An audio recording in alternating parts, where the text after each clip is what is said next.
அன்பின் தெய்வமே, நன்றியோடு மை சோத்தரிக்கிறோம். பிதா, குமார், பரிசுத்தாவின் நாமத்திலே இந்த வேத வசனத்தை திருக்கரத்திலே ஒப்பு கொடுக்கிறோம்.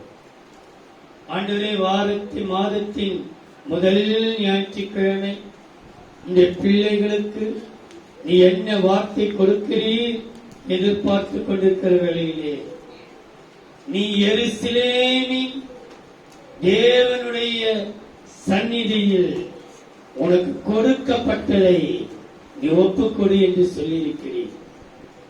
எங்களுக்காக காத்துக் கொண்டிருக்கிற காரியத்தை இன்றைக்கு உடைய சன்னிதானத்திலே ஒப்புக் கொடுக்கிறோம்.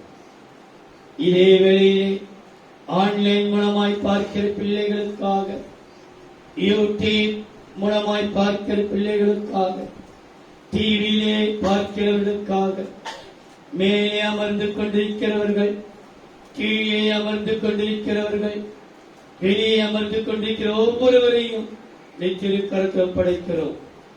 இந்த வசனத்தை கேட்கக்கூடாதபடிக்கு தடை செய்கிற வான மண்டல பொல்லாத கிரியைகளையும், தூக்க மயக்கத்தையும், நிர்விசாரத்தையும், அசதியை, சோர்வையும், வசனத்தை எடுத்து பார்க்க கூடாதபடிக்கு தடை செய்கிற மந்த இருதயத்தையும் இயேசுவின் நாமத்தை கட்டி அப்புறப்படுத்துகிறேன். கர்த்தாவே, ஆவியானவர் இங்கே உண்டோ அங்கு விடுதலை உண்டு. இந்த வசனத்தை கேட்கிறவர்களே இறுதி கொழுந்துட்டி எறியட்டும். கர்த்தாவே, நீ பேசுவீராக, ஜனத்தோடு பேசுவீராக, மற்றவர்களை பலப்படுத்துவீராக, ஆசீர்வதிப்பீராக. இயேசுவின் நாமத்தில் பிதாவே, ஆமென். எஸ்ரா 7:19 திரும்ப வாசிக்க கேட்கலாம். உன் தேவனுடைய ஆலயத்தின் ஆராதனைக்காக உனக்கு கொடுக்கப்பட்ட பணிமூட்டங்களையும் நீ எருசலேமின் தேவனுடைய சந்நிதியில் ஒப்புவிக்க கடவாய். நீ உன்னுடைய ஆலயத்தின் ஆராதனைக்காக நீ எருசலேமின் தேவனுடைய சந்நிதியில் உனக்காக கொடுக்கப்பட்டதை இன்னைக்கு ஒப்புக்கொள். இன்னைக்கு தேவ செய்தியுடைய தலைப்பு தேவனின் சந்நிதானத்திலிருந்து வரப்போகிற நன்மை. நீ உன் பிரச்சனையை இந்த எருசலேம் என்கிற தேவனுடைய ஆலயத்திலே அவருடைய சன்னிதானத்தில் நீ ஒப்புவி. உன் பிரச்சனையை ஒப்புவி. உன் பண தேவையை அவரை வழிபடுத்தி ஒப்புக்கொடு. உன்னுடைய வேலையை அவருடைய கருத்து ஒப்புக்கொடு.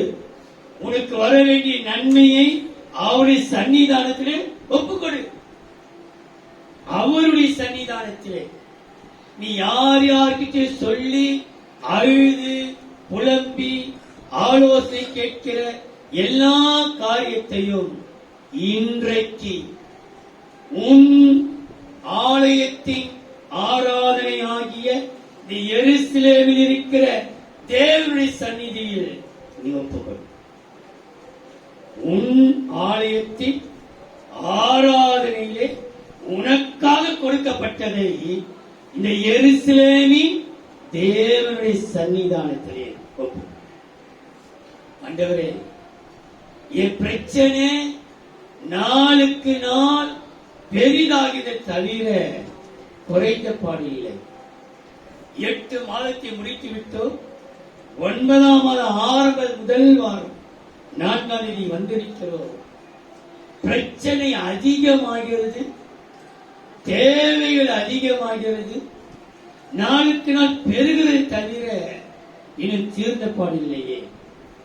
அதற்காக நீ ஜெபிக்காமல் இருக்கிறார், ஆண்டவரை துதிக்காமல் இருக்கிறார்.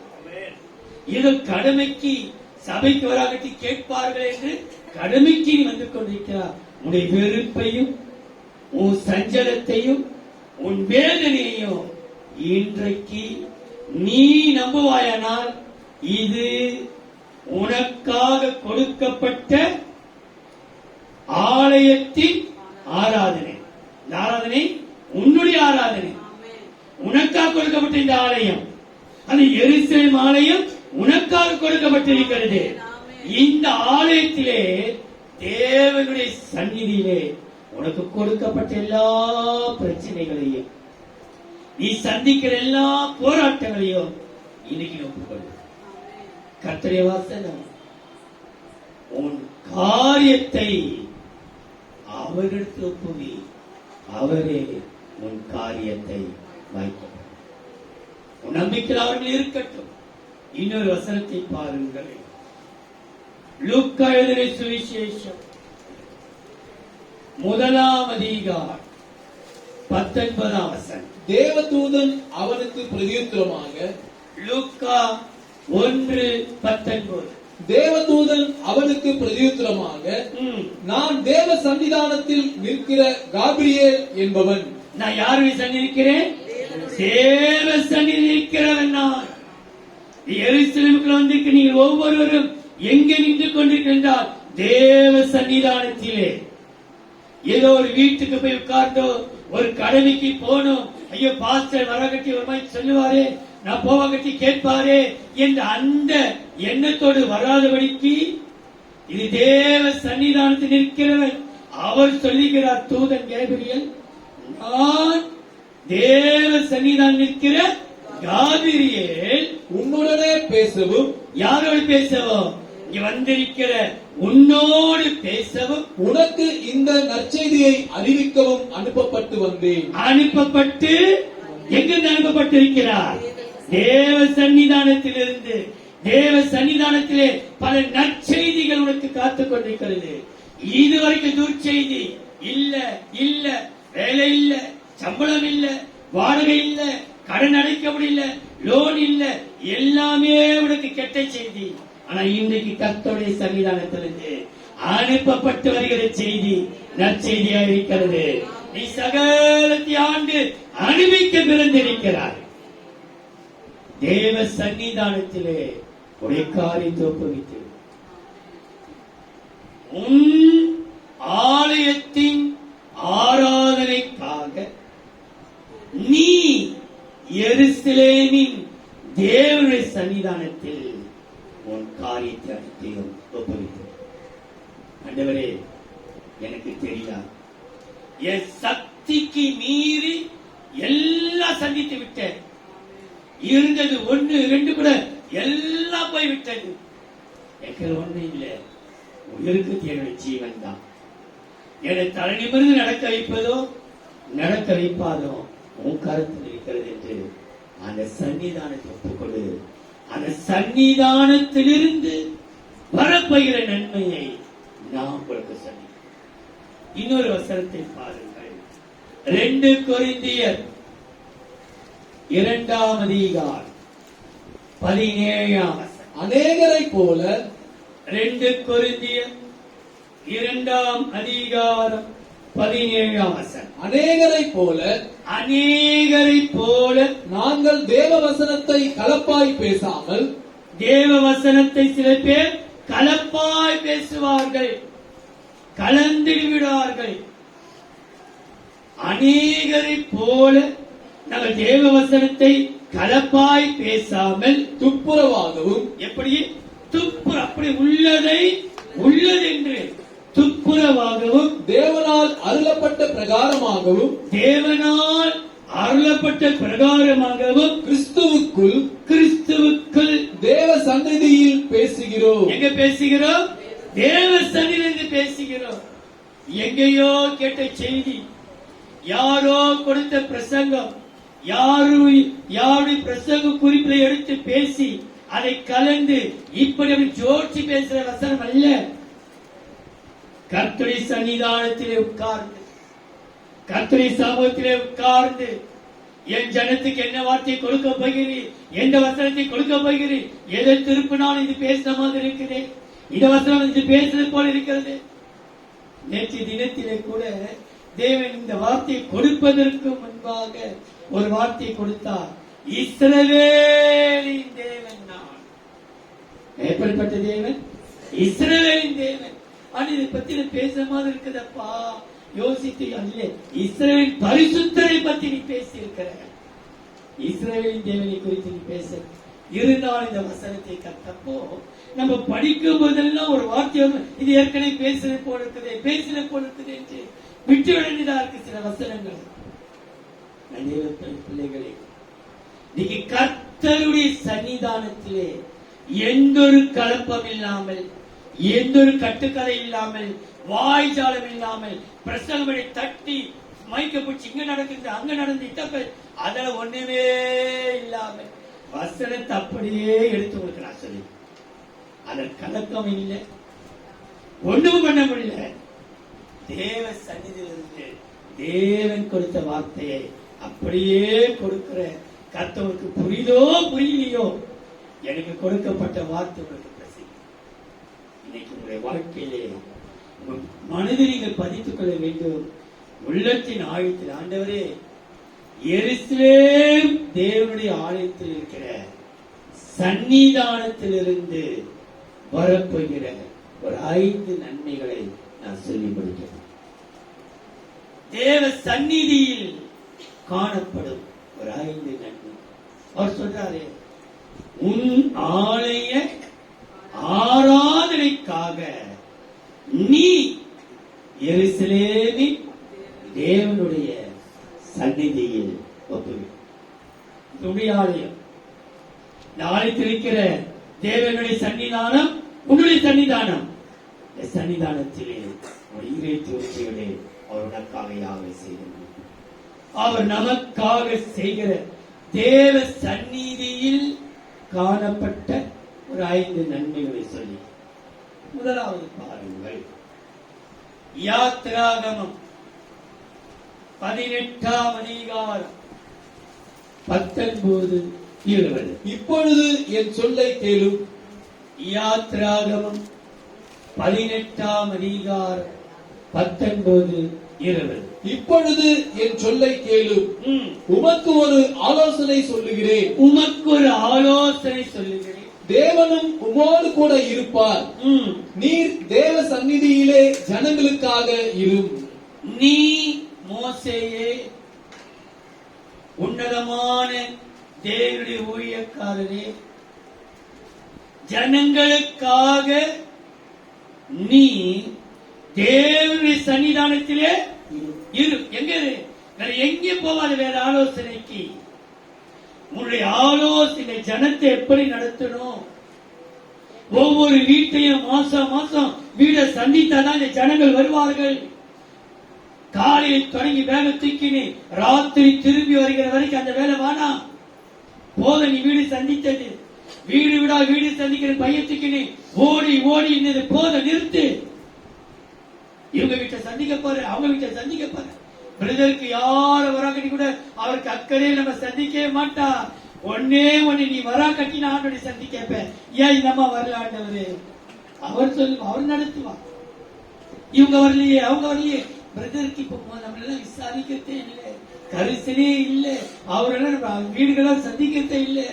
ஆனா ஆண்டுடைய வார்த்தை, நீ எந்த ஆலோசனை எங்கே நீ போவாத, ஜனங்களுக்காக நீ யாரு சன்னி உட்காரு, தேவ சன்னிதானத்தில் உட்காரு. விசேஷித்தவைகளை தேவனிடத்தில் கொண்டு போய். எந்த ஏன் இந்த வாழ்க்கையோட போராட்டம், ஏன் வீட்டுல இந்த பிரச்சனை, ஏன் குடும்பம் இன்னும் நிம்மதி கிடைக்கல, ஏன் வீட்டுல புயல் வீசினே இருக்குது, ஏன் இந்த போராட்டம் நடந்து கொண்டிருக்கிறது, அதை நீ அறிந்து, ஏன் காலில் காலமெல்லாம் புண்ணு, ஏன் கையில காலமெல்லாம் புண்ணு, ஏன் இருக்கிற வேணும்னா சுகர் ஏறி போயிருக்கிறது, இதெல்லாம் நீ எங்க கொண்டு வர வேண்டும் என்ன, நீ டெய்லி வீடு சந்திக்கிறதுனால அல்ல, விசேஷமானவர்களை தேவனுடைய சன்னிதானத்தை கொண்டு வந்து கட்டளைகளையும் பிரமாணங்களையும் அவர்களுக்கு வெளிப்படுத்தி அவர்கள் நடக்க வேண்டிய வழியையும். அவர்கள் நடக்க வழி தெரியலப்பா, எங்களுக்கு நடக்க முடியல, நடந்து பார்க்க முடியல, எங்களால என்ன செய்ய போறேன்னு தெரியலையே.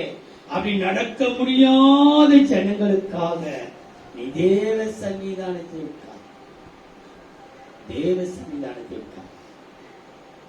வழிகாட்டுவதற்கு, வழி நடப்பதற்கு, வழி தெரியாமல் திகைத்து போய் நிற்கிறார்கள். என்ன செய்ய போற தெரியலையே, ஒரு குருட்டாட்டத்தை போல நின்று கொண்டிருக்கிறார்கள். என்ன செய்ய முடியும்? நம்மால் ஒன்றும் செய்ய முடியாது. ஆனால் நாம் ஆராதிக்கிற தேவனுடைய சன்னிதானத்திலே நீ நடக்கிற வழிக்காக நான் உட்காருவேன். கர்த்தருக்கு வழிகாட்டுவார். உனக்கு வழி தெரியல, இவ்வளவு பெரிய பிரச்சனை. 4 தேதி ஆயிடுச்சு, 5ஆம் தேதியோ 6ஆம் தேதியோ 10ஆம் தேதியோ வாடகை கட்ட வேண்டியது இருக்குது. 4 மாசம் வாடகை, 5 மாசம் வாடகை கட்டணும், டியூ கட்டணும், வட்டி கட்டணும், தண்டல் கட்டணும், ஸ்கூல் பீஸ் கட்டணும், கரண்ட் பில் கட்டணும். இவ்வளவு தேவைகள் இருக்கிறது. திகைத்து போய் நிற்கிறாய். உனக்கு வழிகாட்டுவதற்கு இந்த எருசலேமில் இருக்கிற சன்னிதானத்திலே உணவு போகும். நீ ஆராதிக்கிற உன்னுடைய ஆலயமாகிய ஆராதிக்கின்ற தேவனுடைய சன்னிதானத்திலே உன்னுடைய வழிகாட்டுவதற்கு, அல்லது ஆண்டவரே வழிகாட்டும் தெய்வமே, உன் சன்னிதானத்திலே நான் வந்திருக்கிறேன், எனக்கு வழி தெரியல, எந்த வேலைக்கு போனது தெரியல, எப்படி சம்பாதிக்கணும் எனக்கு தெரியல, எப்படி ஜெபிக்கணும் கூட எனக்கு தெரியல, என்ன செய்யணும் கூட தெரியல, எனக்கு வழி தெரியலப்பா. மகளே, உனக்காக இந்த ஆலயத்தை கர்த்தர் கொடுத்திருக்கிறார். இந்த ஆலயத்தின் ஆராதனையிலே, எருசலேமுடைய தேவனுடைய சன்னிதானத்திலே உன் காரியத்தை ஒப்புக்கொண்டே எனக்கு வழி தெரியாமல் திகைத்து போயிருக்கிறேன். என்ன செய்ய போறேன் எனக்கு தெரியாமல் திகைத்து போய் நின்று கொண்டிருக்கிறேன். எனக்கு இங்க வழி காட்டுங்க. நிச்சயமாகவே தேவ சன்னிதானத்திலிருந்து உனக்கு ஒரு வழி பிறக்க போகிறது.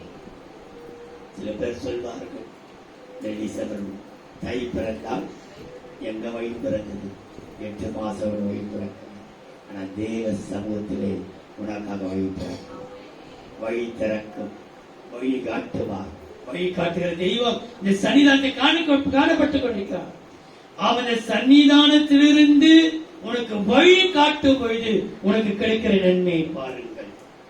1 சாமுவேல் 14ஆம் அதிகாரம் 36, 37. அதற்கு பின்பு சவுல் 1 சாமுவேல் 14ஆம் அதிகாரம் 36, 37. அதற்கு பின்பு சவுல், நாம் இந்த ராத்திரியிலே பெலிஸ்தரை தொடர்ந்து போய், சவுல் ராஜா ஆரம்ப காலத்திலே ஒவ்வொரு காரியத்தையும் தேவனிடத்திலே விசாரித்து விட்டு போனேன்.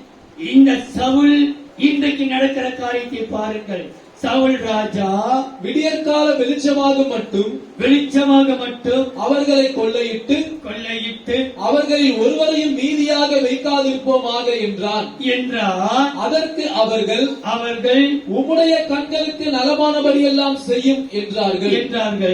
ஆசாரியனோ நாம் இங்கே தேவ சந்நிதியிலே சேரக்கடவோம் என்றார். ராஜா சொல்றாரு, நமக்கு முன்பாக கூட்டம் இருக்குது, அவன் நிர்வாகி எல்லாத்தையும் எடுத்துட்டு வந்துடலாம். ராஜா கூட சில ஜனங்க செய்தலாம் ராஜாக்கு ஒத்துழைக்கிறார்கள். அங்க ஒரு ஆசாரி இருப்பா, கொஞ்சம் பொறு, எங்க காணப்பட நம்ம இப்போ ஆசாரியனோ தேவ சந்நிதி.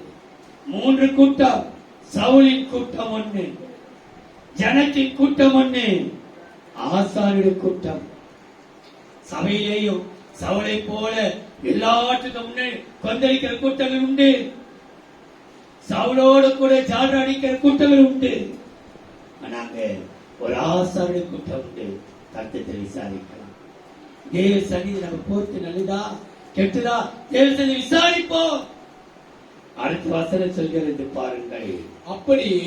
அப்படியே பெலிஸ்தரை தொடர்ந்து போகலாமா, அவர்களை இஸ்ரவேலின் கையில் ஒப்புக் கொடுப்பீரா என்று சவுல் தேவனிடத்தில் விசாரித்தான். சவுல் சொன்னது யாரு விசாரிக்க சொல்லி? ஆசாரியர் ஆலோசனை சொன்னான். இங்கே சொல்லப்பட்டிருக்கிற அடுத்த வசனம், சவுல் என்ன சொல்றான்? இப்போ தேவனிடத்திலே உனக்கு என்ன பற்றி? முதல்ல சவுல் நீ ராஜாவாச்சே, நீ எந்த கோத்திரம்? பரதேசி குடும்பம், பென்யமீன் கோத்திரம், ஒன்றுக்கு உதவாத இடத்திலிருந்து உன்னை ராஜாவாய் மாற்றி உன்னை எல்லாருக்கும் ஒரு தலைவனாக தலையில நிறுத்தி வச்சிருக்கிறார். ஆனா இப்ப உன்னுடைய எண்ணமெல்லாம் என்ன? நீ நினைக்கிறதா சட்டம், நீ சொல்லுறதுதான் திட்டம், நீ செய்த எல்லாம் நீதான், நீ எடுக்கிற எல்லா முயற்சி நீ வாங்கிக்கோ நினைக்கிற. ஆனா அதற்காக உனக்கு ஒரு சுற்றி ஒரு கூட்டம் இருக்குது. ஆனா ஆசாரியன் இருக்கிறான், அப்பா கொஞ்சம் பொறுங்க, தேவ சன்னிதானத்திலே காணப்படலாம். உடனே இவர் சொல்லிட்டாரு, ஆசாரியன் சொல்லிட்டாரு, நான் போறேன். ஆசாரியன் விசாரிக்க வேண்டிய இடத்துல இப்ப ராஜா போறார். சொல் ராஜா, போய் விசாரிக்கலாம். போகலாமா போகக்கூடாதா என்று விசாரிக்கிறான். வசிப்பா. அவர் அந்த நாளிலே அவனுக்கு மறு உத்தரவு அருளவில்லை. என்ன செய்ய அவருக்கு ஆண்டவர்? அவனுக்கு நீ என்னை தேடாம ஓடுன, இப்போ உனக்கு ஒரு ஆலோசனை வந்துச்சு, வந்த உடனே நீ என்னத்தை கேட்ட, எப்படி உனக்கு நான் பதில் கொடுப்பேன்? பதில் கிடைக்கும். தேவ சன்னிதானத்தில் தேவ பிள்ளையே, நம்ம சின்ன சின்ன காரியத்தையும் ஜெபத்தில் இருப்போம். ஜெபத்தில் வச்சுட்டு காரியத்தை முதலாவது ஆண்டுடைய சமூகத்தில் சிறிய காரியமானாலும் பெரிய காரியம். அது உன் சக்திக்கு உன்னால முடியும், உன்னால் செய்ய முடியும். ஆனா அதை செய்ய முடித்த கூட முதலாவது கத்திரை கற்றுப்போம். அதை நான் செய்ய போறேன், கொடுக்க போறேன், வாங்க போறேன், இதை பேச போறேன். ஒவ்வொரு காரியத்தையும் நீ தேவ சன்னிதானத்திலே நீ ஒப்பு கொடுப்பாயனால் கிடைக்கிற நன்மையை பாருங்கள். உபாகமம் 10ஆம் அதிகாரம் 8-9. அக்காலத்தில் கர்த்தருடைய உடன்படிக்கை.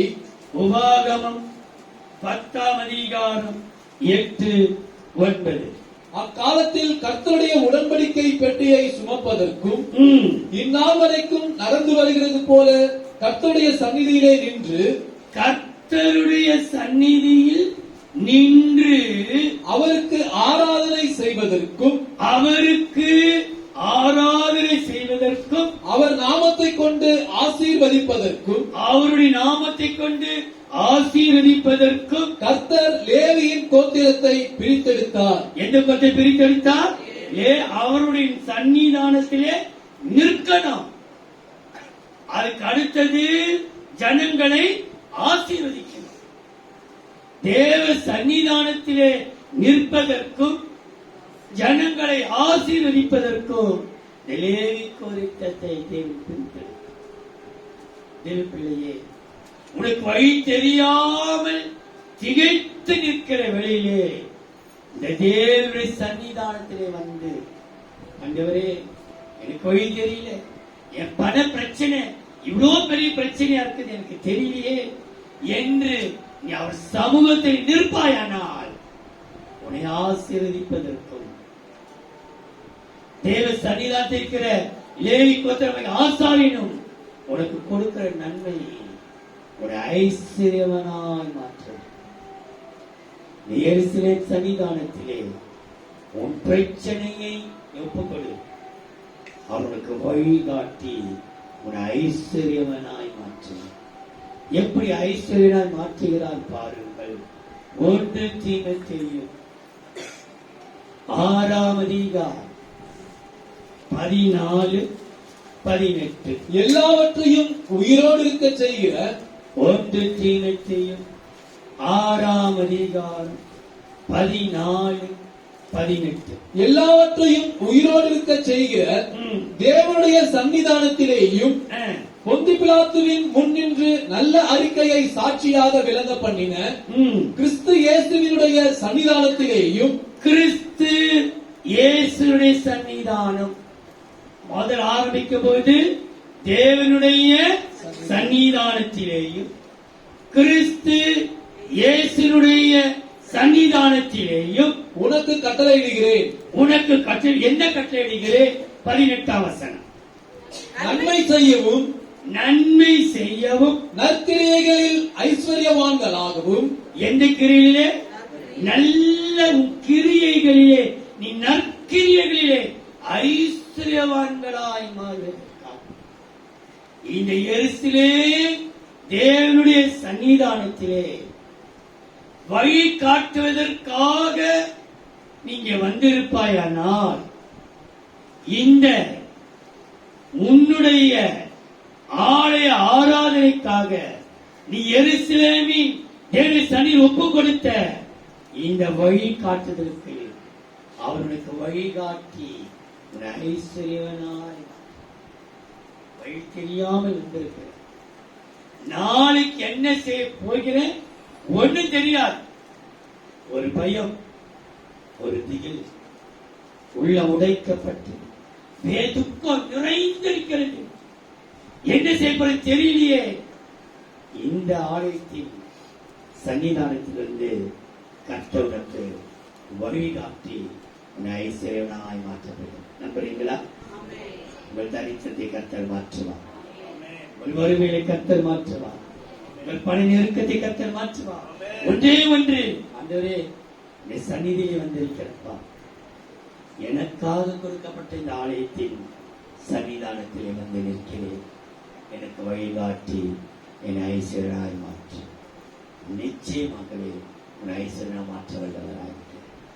எனக்கு வழிகாட்டி தெரியும். பாடும் வழிகாட்டும் தெய்வம், வழிகாட்டும் கைகளை உயர்த்தி பாடலாம். வெட்கப்படவே நம்ம வெட்கப்பட வேண்டும் என்று சொன்னால் பாவம் செய்வதற்கு தான் கர்த்தருடைய காரியத்திலே நம்ம வெட்கப்படவே. கர்த்தர் அவருடைய சன்னிதானத்திலே வழிகாட்டி ஐஸ்வர்யனை மாற்றினார். ஒப்பு கொடுத்து இரண்டாவது பாருங்கள், நியாயாதிபதிகள் 11ஆம் அதிகாரம் 11ஆம் வசனம். அப்பொழுது எப்தா, நியாயாதிபதிகள் 11ஆம் அதிகாரம் 11ஆம் வசனம். அப்பொழுது எப்தா கீலேயாத்தின் மூப்பரோடே கூட போனான். ஜனங்கள் அவனை தங்கள் மேல் தலைவனும் சேனாதிபதியுமாக வைத்தார்கள். எப்தா தன் காரியங்களை எல்லாம் கர்த்தர் எப்தா தன் காரியங்கள் எல்லாம் மிஸ்பாவிலே கர்த்தருடைய சந்நிதியிலே சொன்னான். எங்க சொன்னான்? தன் காரியங்கள் எல்லாம் எங்க சொன்னான்? கர்த்தருடைய சந்நிதி. அவனை தலைவனாக்கிட்டார்கள். அவன் ஜனத்திலே இப்போ ஒரு நியாயாதிபதியாக, ராஜாக்கள் இல்லை, இப்போ ராஜா இல்லாத காலத்திலே நியாயாதிபதியா எப்தாவை உட்கார அவன் தான் ஆட்சி செய்யறான். இப்போ இஸ்ரேல் ஜனத்தையே ஆட்சி செய்யக்கூடிய அதிபதியா உட்கார்ந்து கொண்டிருக்கிறான்.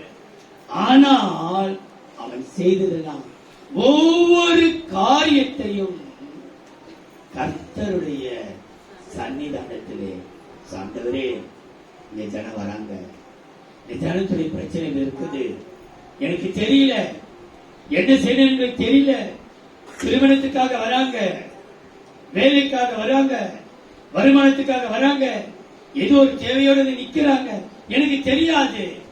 அந்த காரியத்தை எல்லாவற்றையும் கர்த்தருடைய சன்னிதானத்திலே சொன்னார். எப்தாவுக்கு அங்கே ஒரு சந்ததி இருந்தது. சன்னிதானம் என்ன சன்னிதானம்? அது மிஸ்பா என்கிற கர்த்தருடைய சன்னிதானத்திலே. ஆனா நமக்கு எருசலேம் என்கிற கர்த்தருடைய சன்னிதானத்தில் ஆண்டவரே என் காரியத்தை கருக்கப்படும். இந்த காரியம் மாத்திரம் நடந்துச்சுன்னா, இந்த ஒரு காரியம் எனக்கு நடந்துச்சுனாப்பா, நான் ராஜாதான், நான் ராஜாதிப்பான். இந்த பிரச்சனை எனக்கு தீர்ந்துருச்சு, இந்த காரியம் எனக்கு நடந்துச்சுன்னா நான் வாழ்கிற வாழ்க்கையே ஒரு வித்தியாசமா இருக்கப்பா. ஏன் அந்த காரியமாக நடக்கும்? இந்த பிரச்சனையிலிருந்து எனக்கு என்னைக்குதான் விடுதலை தரப்பட எனக்கு தெரியலையே. நீ எங்கெங்கயோ முட்டி மோதிப்பா. உன் பிரச்சனை தீரனா இந்த ஒரு காரியத்தை நீங்க போய் சொன்னாதான் பிரச்சனை தீரும். சில பேர் சொல்ற, நீ அவங்க கிட்ட போய் அவங்க பிரச்சனைக்கு அவங்க பார்த்துப்பாங்க, நீ எங்கே போத்தாடல கர்த்தருடைய சன்னத்தை சொல்லி, ஆண்டவரே என் காரியத்தை விட்டு சாட்டி விட்டேன், என் காரியத்தை உம்மிடத்தில் சாட்டி விட்ட. நீ அங்க சொல்ற இங்க சொல்றதான வேண்டாம், அட என் காரியத்தை விட்டு சாட்டி விட்டேன் என்று சொல்லுகிற ஒரு வசனம் உண்டு. என் காரியத்தை உம்மிடத்திலே சாட்டிட்டேன்.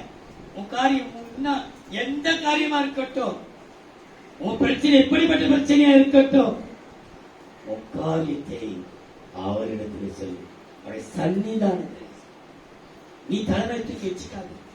என்னால முடியலையே உன்னால முடியும், கர்த்தருக்காக செய்து முடிப்பா. அந்த நம்பிக்கையோடு உன் பாரத பிரச்சனை கர்த்தர் சன்னிதானத்தில் சொல்றதே இன்றைக்கு இறக்கி வச்சுட்டு நான் சொல்லிட்டு போறேன். என் காரியத்தை அவன் சொன்னது நிமித்தம் நடந்ததை பாருங்கள். 1 சாமுவேல் 1 12 வசனம். அவள் கர்த்தருடைய சந்நிதியில் வெகுநேரம் விண்ணப்பம் பண்ணுகிற போது, கர்த்தருடைய சந்நிதியில் வெகுநேர விண்ணப்பம் பண்ணும் பொழுது ஏலி அவள் வாயை கவனித்துக் கொண்டிருந்தான். வாயை கவனித்துக் கொண்டிருந்தான். கர்த்தருடைய சன்னிதானத்திலே நீண்ட நேரம் கர்த்தருடைய சன்னிதானத்திலே சொல்லிக்கொண்டே ஆண்டவரே இன்னைக்கு தேவ பிள்ளைகளே, நான் நினைக்கிறேன் எரேமியா 10ஆம் அதிகாரம் 17ஆம் அதிகாரம் 12ஆம் வசனம் கடைசி வார்த்தை, என் காரியத்தை உம்மிடத்தில் சாட்டிவிட்டேன். கர்த்தரோ பயங்கரமான பராக்கிரமசாலியா இருக்கிறார் என்னோடு என்று 11ஆம் வசனத்தில் சொல்லிவிட்டு, இந்த பராக்கிரமசாலி என்னோடு இருக்கும்போது 12ஆம் வசனம் கடைசி என் காரியத்தை உம்மிடத்திலே சாட்டிப்பா. ஆண்டவரே, எனக்கு எல்லாம் மனச்சுத்தன்மை சொல்லிட்டார்கள். அண்ணாளோ அப்படியே என்னப்பா 20 பராக்கிரமசாலி என்னோடு இருக்கிறார். கடைசி 12 என் காரியத்தை உடனே சாட்சி விட்டு தேவன் நம்முடைய காரியத்தை அவர் பார்க்கிறார். தேவ பிள்ளையே, அண்ணால் அந்த ஒரே ஒரு காரியம், ஒரே ஒரு சாமுவேல் பிறந்த போதப்பா, ஒரே ஒரு சாமுவேல் அவன் எனக்கு ஒரு ஆண் மகனை கொடுத்தா நான் அவன் வளர்க்க மாட்டேன். நீங்க இந்த குழந்தை பெற்றணும், அந்த குழந்தை அப்படியே யாருக்கு ஒப்படைச்சுவேன்? கர்த்தருடைய சந்நிதியிலே நான் விட்டு எனக்கு குழந்தையே நான் கட்டி கொடுத்துருவாங்க. ஒண்ணுதான் நம்ம பெற்று அத்தியம் கொடுத்துட்டான். அவன் அத்தியம் கொடுத்துட்டான். நான் சொன்னேன், அவன் ஒண்ணு கொடுத்தா கர்த்தர் அவருக்கு 3 குமாரத்திகளையும் 2 குமாரர்களையும் தந்தார். சாமுவேல் இல்லாமல் அப்ப மொத்தம் 6. இன்னைக்கு தேவ பிள்ளையே, இன்றைக்கு உன் வாழ்க்கையிலே உடைய எந்த காரியமா இருக்கட்டும், அந்த உன்னால் முடியாது கடி, ஆனா உன் சக்தி உன் கண்ணு பார்க்கதான் அதை நிறுத்தி இதை நடக்காதே, முடியாது, எப்படி முடியும்? இது நாம சும்மா நம்ம சொல்றாங்களே, மொடமே தேன் கூட்டுக்கு ஆசைப்பட்ட கதை. நான் போய் அவ்வளவு பெரிய வாழ்க்கையில ஆசைப்பட்டா தகுமா பாஸ்டர்? நீ ஆசைப்படு, கத்து செய்து முடிப்பா. நீ எதிர்பாரு, அவர் முடித்து கொடுப்பா.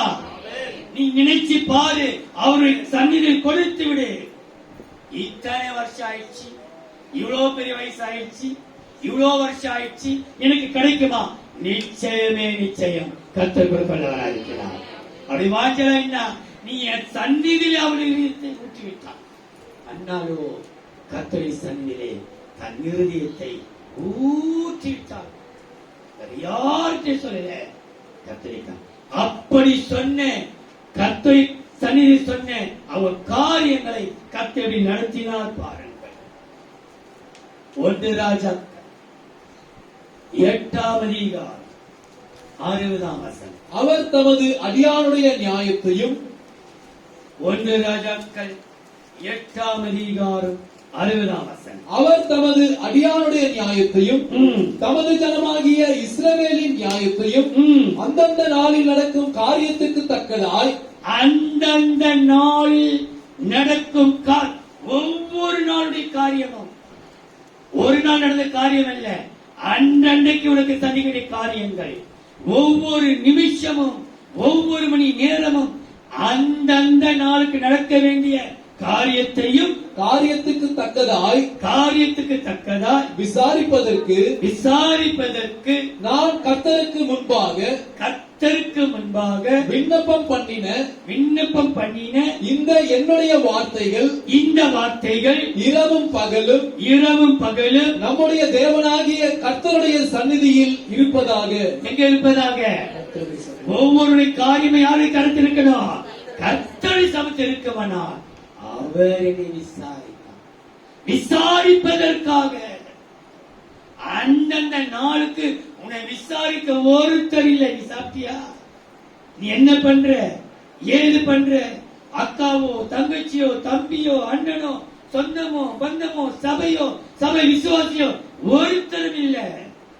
ஆனா ஆண்டவருடைய வார்த்தை அந்தந்த நாளுக்கு நடக்கிற காரியத்தை உன்னை விசாரிப்பதற்கு கர்த்தருடைய சன்னதியிலே நீ சொல்லிவிட காரியம். அவர் உன்னை விசாரிக்கிறவரானபடியினால் உன் கவலை எல்லாம் அவருடைய சன்னிதானத்தில் வைத்து அவருடைய சன்னிதானத்தில் அவர் விசாரிக்கிறார். உனக்கு இன்னது தேவை என்று உன்னோடு உட்காருகிற கணவனோ மனைவியோ நீ பெற்றெடுத்து பிறகுறோ நீ இன்ன செய்ய என்று விசாரிக்க ஒருத்தரும் இல்லை. ஆனா அந்தந்த காரியத்துக்கு அந்தந்த நாளுக்கு வேண்டிய காரியத்தினுடைய தேவைகளை அவர் சந்திக்க அவருடைய அவர் விசாரித்து விட்டுட மாட்டார். ஏன் அழுகிறார்? யாரை தேடுகிறார்? இயேசுவை தேடுகிறேன். விசாரிச்சு விட்டுட்டாரா? வசனம் சொல்கிறது, இயேசு அழைத்த மரியாதை நான் தான். உடனே அவருடைய துக்கத்தை உடனே ரகுனி சந்தோஷப்பட்டு உன்னை விசாரிச்சுட்டு, அப்படியா உனக்கு கஷ்டமா இருக்குதா? ஐயோ பாவம், நான் ஜெபம் பண்ணிக்கிறேன் போ. அப்படி அல்ல, நன்மை செய்யத்தக்க திராணி உள்ளவர்களுக்கு நன்மை செய்யாமல் நன்மை செய்யத்தக்க திராணி உனக்கு இருக்குது. உன்னால முடியும் சொன்ன செய்து. ஆனா அவங்க சேர இல்லையோ, கர்த்தனுக்காக செய்யலாம். நமக்காக யாவையும் செய்து முடிக்கிறார். அவனை விசாரித்தார். கர்த்தருடைய சந்நிதானத்திலே உன் காரியத்தை சொல்லிவிடு. அவர் காரியத்தை யாருமே கேட்கலையே, என்னை பத்தி ஒண்ணுமே விசாரிக்கலையே, ஒண்ணுமே கேட்கலையே, சபையில் அறிவிச்சாங்களே, ஒண்ணுமே என்கிட்ட கேட்கலையே, சொல்லலையே. நீங்க பயப்பட வேண்டிய அவசியம் இல்லை. யாருடன் சார்ந்த கர்த்தரை விசாரிக்க வல்லவராய். மூன்றாவது பாருங்கள், அவர் சன்னிதானத்திலே வழிகாட்ட நிற்கே அவனுக்கு வழிகாட்டி ஐஸ்வர்யம் மாற்ற. அவருடைய சன்னிதானத்திலே உன் காரியத்தை எல்லாம் சொல். அந்த காரியத்தை அவர் விசாரித்து எல்லாத்துக்கும் செய்யும். அவர் விசாரிப்பார். எங்கெங்க உனக்கு செய்யணுமோ அங்க அவர் செய்து முடிக்க அவர். மூன்றாவது பாருங்கள், 119 சங்கீதம் 170 வசனம். என் விண்ணப்பம் உமது சந்நிதியில் வருவதாக. 119 சங்கீதம் 170 வசனம். என் விண்ணப்பம் உமது சந்நிதியில் வருவதாக. உம்முடைய சந்நிதியில் வருவதாக. உமது வார்த்தையின்படி என்னை விடுவித்தருளும். விடுதலைக்காக அவருடைய சந்நிதியில், உன் ஆலயத்தின் ஆராதனைக்காக நீ எருசலேமின் தேவனுடைய சந்நிதியில் ஒப்புவி. உன் வழியை ஒப்புவி, உன் காரியத்தை ஒப்புவி, உன் விடுதலைக்காக ஒப்புவி. எனக்கு விடுதலை கிடைக்கலையே, இன்னும் விடுதலை ஆகலையே, 8 மாசம் ஆயிடுச்சு, 8 வருஷமா வந்து இருக்கிறேன் ஆலயத்துக்கு, இன்னும் எனக்கு விடுதலை கிடைக்கலையே. சபை ஆரம்பித்த நாள் முதற்கொண்டு இந்நாள் வரைக்கும் நான் ஒரு வாரம் தவறாக வந்து கொண்டிருக்கிறேனே, எனக்கு விடுதலை கிடைக்கலையே. யார் யாருக்கோ விடுதலை கிடைக்குது, எனக்கு விடுதலை கிடைக்கலையே. ஆனா மகளே, விடுதலைக்காக நீ கர்த்தரை சந்நிதியில், அவர் சந்நிதியில் என் விண்ணப்பம் சந்நிதியில் வருவதாக. வார்த்தை என்னை விடுவிக்கட்டும். விடுதலை எத்தனையோ சாபத்தில் விடுதலை. சில பேருக்கு எவ்வளவு அந்த கடன் என்கிற சாபம், அந்த வட்டி என்கிற சாபத்துக்குள்ளே சிக்கி தவிக்கிறார்கள். வெளியே வர முடியாத அளவுக்கு இன்றைக்கு கர்த்தரை விடுதலையாக்க போகிறார். எல்லா கடனை அடைத்து நிம்மதியா இருப்பதற்காக சில பேருடைய காரியம் அவர் சொல்றாங்க, வாசலுக்கு ராசி இன்னமா ராசி இல்லை, ஒரு நகவான ராசி இல்லை, வாங்கி ஒரு மாசம் 2வது மாசம் போயிட்டு கடைக்கு நீ என்ன செய்யற, அந்த உன் கையில் நகை வாங்கணும் பார்க்கிற எட்டு மாட்டிக்க, நீ எத்தனை ஒரு நாளாவது ஆண்டு சமுதம் ஏசப்பா இந்த ஆசிரியப்பா இது போ ஒரு நாளை கேட்டு நீ மாட்டிருக்கிறியா? ஆசை என்ன செய்ய முடியும்? விருப்பம். ஒவ்வொரு காரியத்தையும் நீ ஜெபித்து விட்டு செய்ய. எந்த காரியம், எந்த ஒரு காரியம் நீங்க நகையை மாத்திரம் சொல்லவில்லை, உங்க வண்டியா இருக்கட்டும், உங்க பணமா இருக்கட்டும், ஒரு வீடா எந்த காரியமா, எந்த தேவ சமூகத்திலே நீ ஒப்பு கொடுத்துட்டு காரியத்தை செய். நமக்கு அது எந்த காரணம் ஏன் இப்ப சில பேர் ஏன் நம்ம சாப்பிடும் போது ஒரு சின்ன வச்சல அப்படின்னு கொடுத்து எந்த ஒரு கால ஒரு பழக்கம், அந்த பழக்கம் வழக்கத்தை பெற்றோம் கையில வச்சு எடுத்து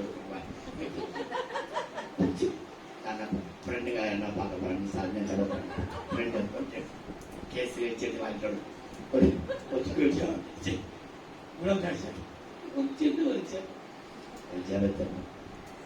சின்ன சின்ன காரியத்தை கூட அவர் சந்நிதி ஒப்பு கொடுத்திருப்பார். அது ஒரு விஜயமாவார். எப்படி அவர் செய்கிறார் பாருங்கள். சங்கீதம் 17ஆம் சங்கீதம் 2:3. உம்முடைய சந்நிதியில் இருந்து 17ஆம் சங்கீதம் 2:3. உம்முடைய சந்நிதியில் இருந்து என் நியாயம் வெளிப்படுவதாக. உம்முடைய சந்நிதி ஆண்டவரே, நான் விடுதலைக்காக, இந்த பிரச்சனைக்காக, என்னுடைய போராட்டமான வாழ்க்கைக்காக உங்களுடைய சந்நிதி நான் வந்துட்டேன். ஆனா எனக்கு நியாயம் எங்க இருந்து வரணும்? உம்முடைய சன்னிதானத்துக்கு நியாயம் வரட்டும்பா. நான் நியாயத்தை நான் சொல்லிக்கல, உம்முடைய சன்னிதானத்துக்கு நியாயம் வரட்டும். சரிப்பா, அவங்க பக்கம் அநீதி இருந்தாலும் அவங்கதான் நியாயம் சொல்லுவார்கள். ஆனா நம்ம அப்படி சொல்லக்கூடாது. ஆண்டவரே, நியாயம் உங்களுடைய சன்னிதானத்திலிருந்து எனக்கு வெளிப்படுவதாக. உம்முடைய கண்கள் நியாயமானவைகளை நோக்குவதாக. எதை நோக்குவதாக? நியாயமானவைகளை நோக்குவதாக. நீர் என் இருதயத்தை பரிசோதித்து ராக்காலத்தில் அதை விசாரித்து என்னை புடமிட்டு பார்த்தும் ஒன்றும் காணாதிருக்கிறீர். ஒன்றும் இருந்த ஒன்றும் இல்லப்பா, நீ புடமிட்டு பார்த்தோம், நீ விசாரித்து பார்த்தோம். உள்ளோடு வச்சு நீ வெளியோடு நான் பேசல. வாயில நிறைய தேனு, உள்ளத்துல தேள் விஷம். தேள் மணவாட்டி சொல்றார், மணவாளன் உன் உதடுகளில் இருந்து தேனும் பாலும் ஒழுகிறது. ஆசைப்பட வரைக்கும் தான் வாய் வார்த்தை இனிமையா இருக்கும். தாலியை கட்டிட்டாங்க, அவ்வளவுதான். தேனும் பாம்பும் தான் வெளியே வந்து வரும். பாலும் தேனும் வராது, பாம்பும் தேனும் தான் வெளியே வரும். தாலி கழுத்துல ஏறுற வரைக்கும் அப்ப அன்பே ரொம்ப அழகே பார்த்து நிற்கிற போல, முடிய பேசி நிற்கிற போல இருக்குது. ராத்திரி தூக்கமே வர மாட்டேங்குது. 6 மணி 1வது 2வது தூக்கமே வரல. விட்டு பேசி தாலி ஏறுற வரைக்கும் தான் 8 மணிக்கெல்லாம் இழுத்து போட்டு படுத்து தூக்கிடுவான். நீ சீனா கூட எழுந்திருக்க மாட்டான். ஜாக்கிரதை. இப்ப எல்லாருக்கும் பிள்ளைகளே, இன்னைக்கு ஆண்டுடைய வார்த்தை, ஆண்டவரே உடைய சன்னிதானத்திலே இந்த விடுதலைக்காக நான் காத்துக் கொண்டிருக்கிறேன். நியாயமும் நீதியும் சமத்தில் வருவதாக. எதற்காக வருவதாக? யாத்திராகமம் 3ஆம் அதிகாரம் 7, 8, 9. அப்பொழுது கர்த்தரே பார்க்கிறார். அவன் பெருமூச்சை பார்க்கிறார், அடிவிதத்தை பார்க்கிறார், கண்ணீரை பார்க்கிறார், வேதனையை பார்க்கிறார். அவரே நீ அமைதியா இருக்கிறே இல்லையோ, கர்த்தருக்காக எழுந்தருகிறார் பாருங்கள். அவங்க விடுதலைக்காக. யாத்திராகமம் 3ஆம் அதிகாரம் 7, 8, 9. அப்பொழுது கர்த்தர் எகிப்தில் இருக்கிற என் ஜனத்தின் உபத்திரத்தை நான் பார்க்கவே கண்ணில அவருக்கு எங்க இருக்கு பாசுற ஆண்டவருக்கு கண்ணு. நான் படுற பாடல் அவருக்கு தெரியலையே. அவர் சொல்றார், நான் பார்த்து ஆளாட்டுகளின் நிமித்தம் அவர்கள் இடுகிற கூக்குரலை கேட்டேன். அவர்கள் படுகிற வேதனைகளை அறிந்திருக்கிறேன். அவர்களை எகிப்தியரின் கைக்கு விடுதலையாக்கவும், விடுதலை உனக்கு கொடுக்கணும். உன் கண்ணீரிலிருந்து விடுதலை, கூக்குரலிருந்து விடுதலை, போராட்டத்தை விடுதலையாக்கவும், அவர்களை அந்த தேசத்திலிருந்து நீக்கி கானானியரும் ஏத்தியரும் எமோரியரும் பெர்சியரும் ஏவியரும் எபூசியரும் இருக்கிற இடமாகிய பாலும் தேனும் ஓடுகிற நலமும் விசாலமான தேசத்தில் கொண்டு போய் சேர்க்கவும் இறங்கினேன். பாலும் தேனும் ஓடுகிற தேசத்திலே வறட்சியான அந்த இடத்திலிருந்து உன்னை பாலும் தேனும் தேசத்திற்கு கொண்டு வரப்போகிறார். இப்பொழுது இஸ்ரவேல் புத்திரரின் கூக்குரல் என் சந்நிதியில் வந்து எட்டினது. யாரு சந்நிதி எட்டினது? தேவ சந்நிதியிலே. அவங்க கத்துனாங்க, கூச்சல் போட்டாங்க, பெருமூச்சு விட்டாங்க. எங்க இருந்துட்டாங்க? தேவ சந்நிதிக்கு நேராக. ஆண்டவரே ஆண்டவரே ஆண்டவரே, இவங்க படுத்துற பாடுகளை பாருங்க, இவன் கொடுக்கிற டென்ஷனை பாருங்க. யாருக்கிட்டையும் சொல்லல, தேவ சமூகத்தில் எட்டினது. யாத்திராகமம் 2ஆம் அதிகாரம் 23, 24, 25. சில காலம் சென்ற பின், யாத்திராகமம் 2ஆம் அதிகாரம் 23, 24, 25. சில காலம் சென்ற பின், சில காலம்தாம்மா, சில மாசம்தான், சில வாரம் தான், இன்னும் சில நாட்களுக்குள்ளே கர்த்தரை பாலின் தருணத்தை கொண்டு வர போகிறார். இன்னும் சில நாள், ஒரு சில நாள் பொறுத்துக்கோ. சில நாட்களுக்குள்ளே கர்த்தர் உன் சிறையை மாற்ற போகிறார், உன் வேதனை மாற்ற போகிறார், உன் சஞ்சலத்தை மாற்ற போகிறார்.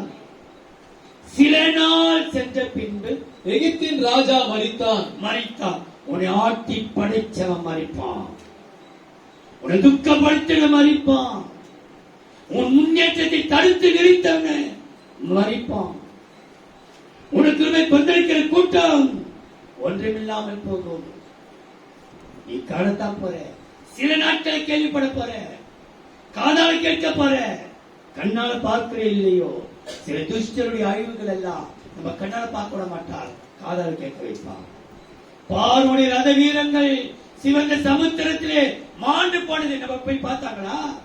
பார்க்க முடியல, காதால கேட்க. மரித்தான். இஸ்ரவேல் புத்திரர் அடிமைத்தனத்தினால் தவித்து, அடிமை விடுதலை இல்ல, அடிமையினால் தவித்து முறையிட்டுக் கொண்டிருந்தார்கள். அவர்கள் அடிமைத்தனத்திலிருந்து முறையிடும் சத்தம், அடிமைத்தனத்திலிருந்து முறையிடுகிற சத்தம் தேவ சந்நிதியில் எட்டினது. எங்க எட்டினது? தேவ சந்நிதியில் எட்டினது. தேவன் அவர்கள் பெருமூச்சை கேட்டு, ஜெபத்தை கேட்கல, பெருமூச்சுக்கு சத்தம் இருக்குதுமா. உன் கண்ணீருக்கு ஒரு பாஷை இருக்குது, மொழி இருக்குது. கர்த்தருக்கு தெரியும். ரத்தம் பேசுமா, நம்முடைய கண்ணீர் பேசுமா, நம்முடைய பெருமூச்சு பேசுமா. நம்ம கர்த்தர்கிட்ட பேசுறோமோ இல்லையோ, நம்ம ரத்தம் கொதிச்சு ஏறுது, அது கர்த்தருக்கு தோணுமா? பாவி என்னை விரோதம் பண்றானே நம்ம வாயை சொல்ல மாட்டோம், அப்படி ரத்தம் துடிக்கும். அந்த துடிப்பை கர்த்தர் சொல்ல முடியும். நம்ம ரத்தத்தை துடிக்க வைக்கிறாங்க பெத்தியா, தேவன் சந்தி. அது பெருமூச்சின் சத்தத்தை கேட்டு தாம் ஆபிரகாமோடும் ஈசாக்கோடும் யாக்கோபோடும் செய்த உடன்படிக்கையை நினைவு கூர்ந்தாரா? நினைவு கூர்ந்தார். கர்த்தர் நம்மை நினைத்திருக்கிறார். ஆக என்ன கிடைக்கும்? கர்த்தர் நம்மை நினைத்திருக்கிறார், அவர் நம்மை கர்த்தருக்கு பயப்படுகிற பெரியோரையும் சிறியோரையும் கர்த்தர் ஆசீர்வதிக்கிறார். எங்களுக்கு வசனம் 12. கர்த்தர் நம்மை நினைத்திருக்கிறார். 115, 12. கர்த்தர் நம்மை நினைத்திருக்கிறார், அவர் நம்மை ஆசீர்வதிப்பார். 13ஆம் வசனத்திலே கர்த்தருக்கு பயப்படும் யாவரையும் சிறியோரில் பெரியோரையும் ஆசீர்வதிப்பார். உன்னை ஆசித்துக் கொண்டே நினைத்து விட்டார் அவன் நினைக்காத நம்ம இவ்வளவு பிரச்சனை. ஆனா வசனம் சொல்கிறது, அவர் சன்னிதானத்திலே விடுதலைக்காக நீ போராடுவாயானால் கர்த்தர் நினைத்தருவார். கர்த்தர் நினைத்தருவார்னால் ஆசீர்வாதம். உன் சாபங்கள் மாறும். உன் ஆலயத்தின் ஆராதனையிலே எருசலேமுடைய தேவனுடைய சன்னிதானத்திலே உன் விடுதலை ஒப்புக்கொடு, உன் வழியை ஒப்புக்கொடு, உன் காரியத்தை ஒப்புக்கொடு. உன்னை விடுதலையாக்கி உன்னை நினைத்தருவார். அவன் நினைத்தாலே போதும், அவன் நினைச்சிட்டா போதும், நம்ம வாழ்க்கையெல்லாம் ஜெயமா ஆசீர்வாதமாய். நான்காவது எசேக்கியேல் 46 அதிகாரம் 3-4. தேசத்து ஜனங்களும் எசேக்கியேல் 46 அதிகாரம் 3-4. தேசத்து ஜனங்களும் ஓய்வு நாட்களிலும் மாத பிறப்புகளிலும் அந்த வாசலின் நடையிலே கர்த்தருடைய சந்நிதியில் ஆராதனை செய்ய கடவர்கள். எங்க செய்ய கடவர்கள்? கர்த்தருடைய சந்நிதியில் ஆராதனை செய்ய கடவர்கள். அதிபதி ஓய்வு நாளிலே கர்த்தருக்கு பலியிடும் தகன பலி, கர்த்தருக்கு பலியிடும் தகன பலி, பழுதற்ற 6 ஆட்டுக்குட்டிகளும், பழுதில்லாத ஒரு பரிசு. வாழ்க்கையிலே ஒரு பழுதும் இல்லாத, நீ பழுதில்லாத ஒரு வாழ்க்கை, ஒரு பழுதில்லாத ஒரு பரிசுத்த வாழ்க்கை வாழ கர்த்தரை சந்நிதியில் ஒப்புக்கொடு. ஆண்டவரே, என்னால கரை இல்லாமல் திரை இல்லாமல் வாழ முடியலப்பா. என் வாழ்க்கையில் ஏதாவது ஒரு கரை இருக்குது, கரைப்பட்டுனே இருக்கிற, கரைப்பட்டுற வாழ்க்கை, கரைப்படாம பார்த்து நினைச்சுக்கிறேன். எப்படியோ கரை விட்டுதான். பழுதில்லாத ஒரு பரிசுத்த வாழ்க்கை வாழ கர்த்தரை சந்நிதியில் ஒப்புக்கொடு. இந்த 9ஆம் மாதம் என் வாழ்க்கையில பழுதில்லாத ஒரு பரிசுத்தம் நான் வாழணும்ப்பா. உன்னால் முடியாது, பரிசுத்தமாய் வாழ உன்னால் முடியாது. ஆனா கர்த்தரை சன்னிதானத்திலே தேவன் செய்து முடிக்கவராக இருக்கிறார். ஆனா நீ கர்த்தரை சந்நிதிக்கு வர முடியல. நீ உனக்கு ஒரு குறித்த நேரம், ஒரு ஜெப நேரம் என்று உனக்கு ஒரு குறித்த நேரத்தை ஏற்படுத்திக் கொள். நான் அடிக்கடி சொல்றேன், சில பேருக்கு துக்கம் இருக்கும் பொழுது ஜெபத்தில் அதிகமா இருப்பார்கள். கொஞ்சம் கர்த்தர் சந்தோஷத்தை கொடுத்துட்டாங்கன்னா ஜெப நேரமே மாறி போய், ஒரு நாளைக்கு 6 மணிக்கெல்லாம் உட்காந்துப்பாங்க, ஒரு நாளைக்கு 8 மணிக்கெல்லாம் உட்காந்து, ஒரு நாளைக்கு 11 மணி ஆனா கூட உட்கார மாட்டாங்க.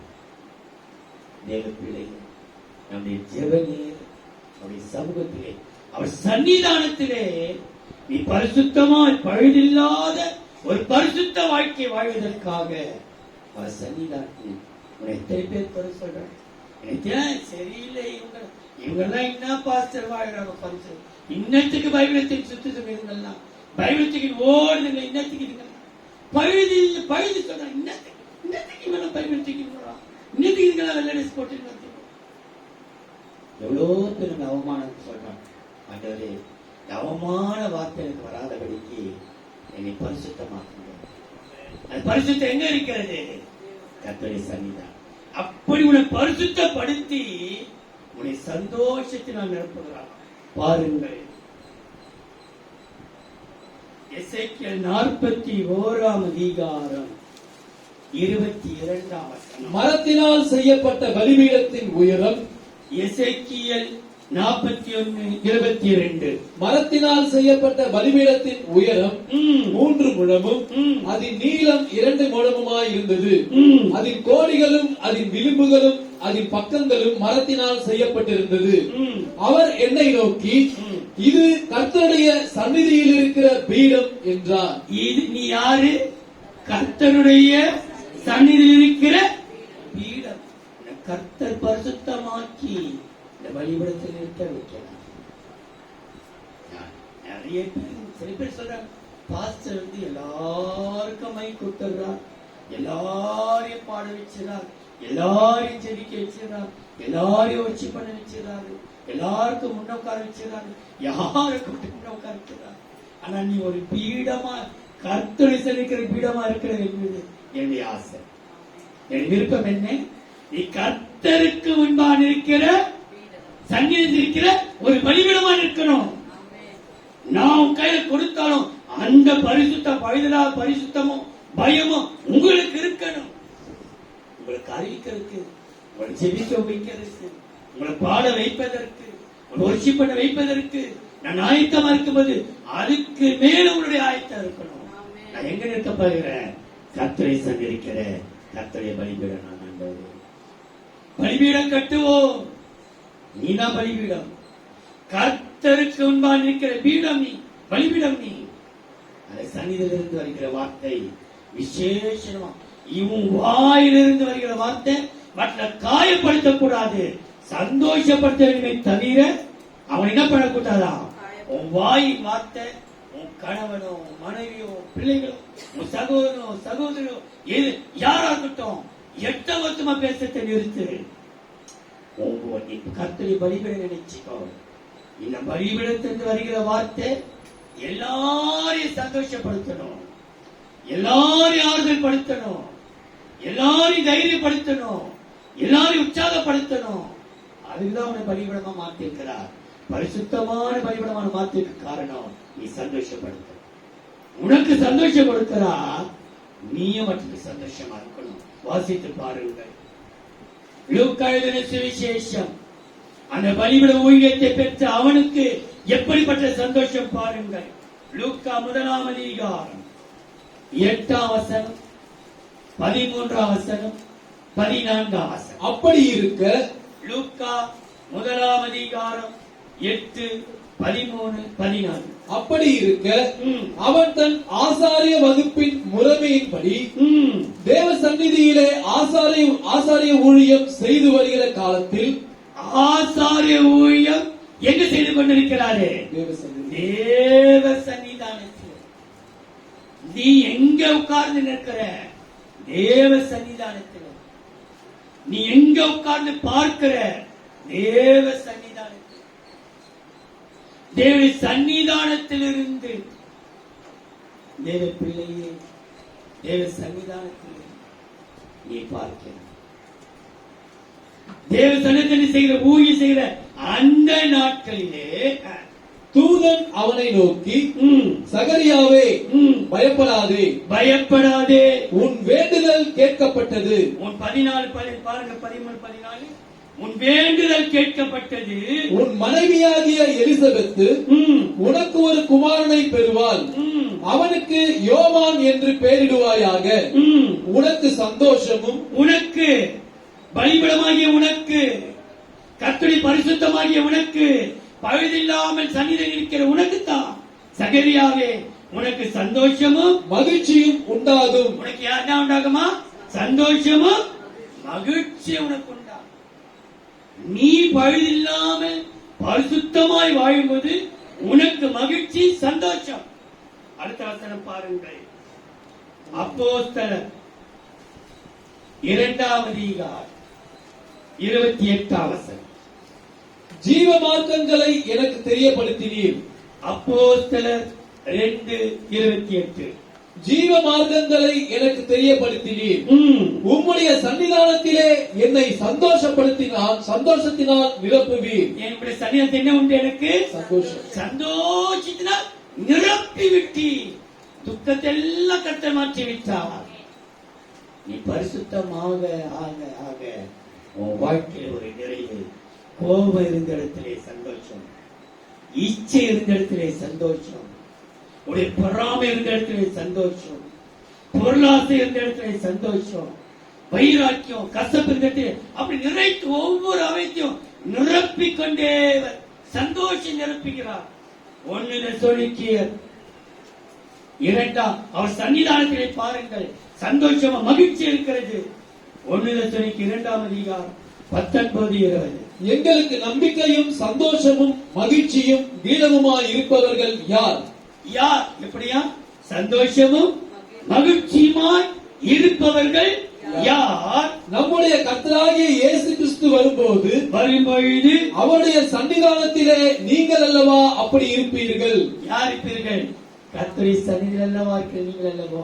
நீங்கள் தான் மகிழ்ச்சி, நீங்கள் தான் சந்தோஷம், நீங்கள் தான் கிரீடம். அடுத்த வசனம், நீங்களே எங்களுக்கு மகிமையும் சந்தோஷமுமாய் இருக்கிறீர்கள். எப்படி இருக்கிறீங்க? சந்தோஷமும் மகிழ்ச்சியும் மகிமாய் கர்த்தருடைய சன்னிதானத்தில் இருக்கிற பரிசுத்தமான பலிபீடத்தில் இருக்கிறவர்கள் சந்தோஷ மகிழ்ச்சியை பெற்று, ஆண்டவரே, நான் பரிசுத்தமாய் வாழ்வதற்கு, பழுதில்லாமல் பரிசுத்தமாய் வாழ்வதற்கு சன்னிதானத்திலே வருகிறேன். என்னை பழுதில்லாமல் மாற்றி என்னை சந்தோஷப்படுத்தும். நிச்சயம் உன்னை பழுதில்லாமல் பரிசுத்தமானாய் மாற்றி உன்னை சந்தோஷப்படுத்துவார் அல்லது உன்னை மகிழ்ச்சியா. கடைசியா 2 பேதுரு 3:14. ஆகையால் 2 பேதுரு 3:14. ஆகையால் பிரியமானவர்களே, இவைகள் வர காத்திருக்கிற நீங்கள், கர்த்தருடைய சன்னிதி இந்த ஆசீர்வாதம் வருவதற்கு காத்திருக்கிற நீங்கள் கரையற்றவர்களும், எப்படியா? கரையற்றவர்களும் பிழை இல்லாதவர்களுமாய் சமாதானத்தோட அவர் சந்நிதியில் காணப்படும்படி. கர்த்தருடைய சந்நிதியில் எப்படி காணப்பட வேண்டுமா? சமாதானத்தோடு. அவருடைய சந்நிதியிலே உன் சமாதானம் பெரிதாக இருக்க வேண்டும். உன் பிள்ளைகள் இந்த செப்டம்பர் கேலண்டர் வாக்கு தத்துவத்தில் இருக்கிறது. உன் பிள்ளைகள் கர்த்தரால் போதிக்கப்பட்டிருப்பார்கள். உன் பிள்ளையுடைய சமாதானம் பெரிதாய். ஆண்டவரே, இந்த செப்டம்பர் மாதம் எனக்கும் சமாதானம், என் பிள்ளைகளாகிய எருசலேம் ஜனங்களுக்கும் சமாதானம். என் சமாதானத்துக்காகத்தான் நான் எங்க காத்துக் கொண்டிருக்கிறேன்? தேவ சந்நிதியிலே. ஆண்டவரே, இந்த தேவ சந்நிதியிலே என் ஜனங்கள் சமாதானத்தோடு அவங்களுடைய எல்லா மனசையும் சின்ன சின்ன குவாரித்து கூட நம்ம சபை மக்கள் சின்ன சின்ன ஒரே கூச்சல், குழப்பம், சமாதான கேடு, டென்ஷன், அவங்களுக்கு சமாதானம் பார்க்கவே போன்ல பேசா எதிர்க்க பேசினாதான் பிரச்சனை சொன்னா போன்ல பேசினாலும் பிரச்சனை உருவாக்கிருது. ஆனா இன்றைக்கு அப்படி பேர் எடுக்கவே கூடாது. நம்முடைய வாழ்க்கையை சமாதானம். ஆண்டவரே, நான் என் குடும்பமும் என் சபையும் சமாதானமா இருப்பதற்காக இந்த சன்னிதானத்தில் வந்திருக்கிறப்பா. எனக்கு என்று கொடுக்கப்பட்ட என் ஆலயமாகிய சன்னிதானத்திலே என் சமாதானத்தை ஒப்புக் கொடுக்க, என் சமாதானத்தை ஒப்புக் கொடுக்கும் போது கர்த்தர் செய்கிற நன்மை உன்னையோடு சொல்லி முடிக்கிறேன். 2 கொரிந்தியர் 2:10-11-12. எவனுக்கு நீங்கள் மன்னிக்கிறீர்களோ, 2 கொரிந்தியர் 2:10-11-12. எவனுக்கு நீங்கள் மன்னிக்கிறீர்களோ அவனுக்கு நானும் மன்னிக்கிறேன். நீ மன்னிச்சா நானும் மன்னிக்கிறேன். மேலும் எதை நான் மன்னித்திருக்கிறேனோ அதை உங்கள் நிமித்தம் கிறிஸ்துவினுடைய சன்னிதானத்திலே மன்னித்திருக்கிறேன். எங்க மன்னிச்சிருக்கிறேன்? கிறிஸ்துவின் சன்னிதானத்திலே. தாவீது சீமையை மன்னிச்சிட்டான். ஆனா மறக்கவே. மன்னிச்சிட்டேன், நான் மன்னிச்சிட்டேன், கிறிஸ்துவின் சன்னிதானத்திலே மன்னிச்சிட்டேன். ஆனா அவன் சாவும் போது சாலமோனை கூப்பிட்டு சொல்றான், எப்பா, நீ சீமையை சும்மா விட்டுடாத. அவன் என்ன மன்னவாரி விட்டான். அவனை ரத்தத்தோடு நரமயிர ரத்தத்தோடு பாதாளத்தில் இறக்க அவனை திருப்பி விட்டு அவன் சொன்ன வார்த்தை அவன் விட்டு. அதுக்கு பிற்பாடு தாவீது பேச முடியல. இருத்தில் அவனை கசப்போடு வாழ்ந்திருக்கிறார் ராஜா. சினி பருவ சந்தோஷம், சீனி பழம் எல்லாம். ஆனா கசப்பு மாத்திரம் இருக்கு. அவன் சாவும் போது சொன்ன, ஏமா பழி வாங்க தியாகத்தை சொல்லி கொடுத்துட்டு போவான். சில பேர் பார்த்தா, நான் விட்டுட்டேன், நீ விட்டுடாத அந்த பையனை, நான் விட்டாம நீ விட்டுடாத. ஏமா நீ விட்டிய முப்பிள்ளைய விட்டுட சொல்லு, நீ மன்னிச்சியே, ஏன் நீ பழி வாங்குற இன்னும்? அங்கதான் ஆண்டவர் தாவீதின், ஆபிரகாமின் தேவன், ஈசாக்கின் தேவன், யாக்கோபின் தேவன். இன்னைக்கு தேவ பிள்ளையே, தாவீது உள்ளத்தில் அந்த கடைசி அவன் மண்ணுக்கு போற வரைக்கும் அந்த சீவின் மீது இருந்த அந்த கசப்பான நம்ம மன்னிப்போம். எனக்கு ஒரு வசனம் உண்டு, இந்த வசனத்தை அப்படியே வச்சு நான் நினைக்கிற, கர்த்தர் மன்னிப்பார். லேவியராகமம் 6ஆம் அதிகாரம் பாருங்கள், அவர் சன்னிதானத்திலே மன்னிப்பு. லேவியராகமம் 6ஆம் அதிகாரம் 7ஆம் வசனத்தை பாருங்கள். கர்த்தருடைய சந்நிதியில் அவன் பாவத்தை ஆசாரியன் நிவிர்த்தி செய்ய கடவன். ஆசாரியன் நிவிர்த்தி செய்ய கடவன். அப்பொழுது அவன் குற்றவாளியாக செய்த அப்படிப்பட்ட எந்த காரியமும் அவனுக்கு மன்னிக்கப்படும். அவனுக்கு மன்னிச்சுட்டார். கர்த்தரை சொல்லி மன்னிப்பிச்சுட்டாரு. கர்த்தரே மன்னிச்ச பிற்பாடு நீ மன்னிக்காம இருக்கிற, கர்த்தரே மன்னிச்ச.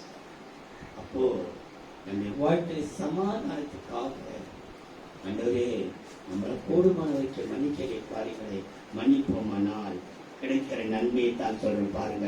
அது 2 கொரிந்தியர் 2ஆம் அதிகாரம் 10, 11, 12 வாசித்து முடிப்பா. சாத்தானாலே நாம் மோசம் போகாதபடிக்கு நீ மன்னிக்காவிட்டால் சாத்தானால் மோசம் போகாதபடிக்கு அப்படி செய்தேன். அப்படியானா சாத்தான் என்ன நினைச்சினே இருக்கிறான், மன்னிக்காத மன்னிக்காத மன்னிக்காத. நான் சாத்தானால் மோசம் போகாதபடிக்கு அவனை நான் மன்னிச்சிட்டேன். கர்த்தருடைய சந்நிதியிலே அப்படி செய்தேன். அவனுடைய தந்திரங்கள் நமக்கு தெரியாதவைகள் அல்லவே. சாத்தானுடைய தந்திரம் நமக்கு தெரியாத அல்லவே. மேலும் நான் கிறிஸ்துவின் சுவிசேஷத்தை பிரசங்கிக்கும்படி துரோவா பட்டணத்தில் வந்தபோது கர்த்தராலே எனக்கு கதவு திறக்கப்பட்டிருக்கையில், கர்த்தராலே எனக்கு கதவை திறக்கப்படுகிறார். பூட்டின கதவை திறக்கப்பட போகிறது. எதுக்கு எல்லாம் பூட்டினார்களோ உனக்காக வாசல் திறக்கப்படு. நீ சமாதானத்தை நாடுவாயானா கர்த்தருக்காக கதவை திறக்கப்படுகிறார். கர்த்தருக்கு கதை திறந்து நீ திறக்காமை தானா கதவு திறக்கப்பட போகிறது. கர்த்தராலே கதவு திறக்கப்படும். கர்த்தருடைய சன்னிதானத்திலே சமாதானத்துக்காக நான் கர்த்தருடைய சமத்திலே காணப்படுகிறேன். கர்த்தரால் எனக்கு கதவு திறக்கப்படும். யாரெல்லாம் கதவு போட்டினார்களோ, உனக்கு வேலை இல்லை, உனக்கு வீடு இல்லை, உனக்கு வாழ்க்கை இல்லை, ஒன்றும் இல்லை, கர்த்தரால் எனக்கு கதவு நாளைக்கே திறந்து கொடுக்கப்பட்டிருக்கிறது. ஆண்டவரே, கர்த்தருடைய சன்னிதானத்திலே நீ வழிகாட்டுவதற்காக கர்த்தருடைய சன்னிதானத்திலே காரியம் நிறைவேறக்க, கர்த்தருடைய சன்னிதானத்திலே விடுதலைக்காக, கர்த்தருடைய சன்னிதானத்திலே பழுதில்லாத பரிசுத்தத்திற்காக, கர்த்தருடைய சன்னிதானத்திலே சமாதானத்துக்காக இந்த எரிசலே தேவனுடைய சந்நிதியிலே நீ கேட்பாயானால் உனக்கு எல்லா கதவு கர்த்தர் திறந்து கொடுப்பார். அல்லேலூயா. அன்பின் தெய்வமே, மனன்றியோடு ஸ்தோத்திரிக்கிறோம். பிதா, குமாரன், பரிசுத்தாவின் நாமத்தில் இந்த வசனத்தை கொண்டு எங்களோடு எப்படி பேசுவீரோ எங்களுக்கு தெரியாமல் திகைத்த நின்ற வெளியிலே கர்த்தர் வசனத்தை கலப்படமா இல்லாமல் ஏதோ அன்றைய கர்த்தரை சந்நிதியிலிருந்து பேசுவதற்கு கிருபை கொடுத்தீரே, அதற்காக உமக்கு ஸ்தோத்திரம். பிள்ளை புரிந்து கொண்டு இன்றைக்கு கர்த்தருடைய சன்னிதானத்திலே தங்களை அர்ப்பணிக்க கிருபை செய். வந்திருக்கிற ஒவ்வொருவரையும் ஆசீர்வதிப்பீராக. இயேசுவின் நாமத்தில் பிதாவே. காணிக்கை எடுக்கும்போது காணிக்கை